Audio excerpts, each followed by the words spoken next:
مسجد کوفه رفته ها گریه کنن. اسألک الامان، امان امان. دلی دارم پر از غصه، پر از غم، داده بیداد.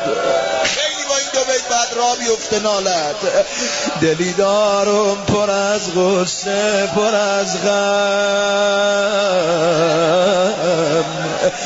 دلی دارم مثل بارون و شبنم، دلی دارم مثال شیشه خورده، نزن دست بر دل و میپاشه از هم. ای دل ای دل ای دل ای دل ای دل ای دل.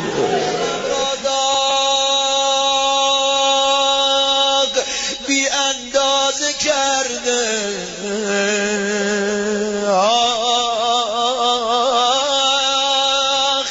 کتاب عمر بی شیرازه کرده. این روزا فقط دستش بالاست. الهی الهی خیر نبینه ابن ملجم. چی گفتم؟ الهی خیر نبینه ابن ملجم که داغ مادرم را تازه کرده، تازه کرده.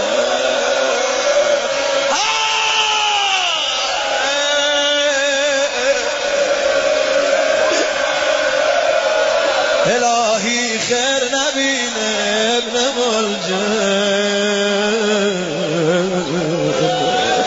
که داغ مادرم را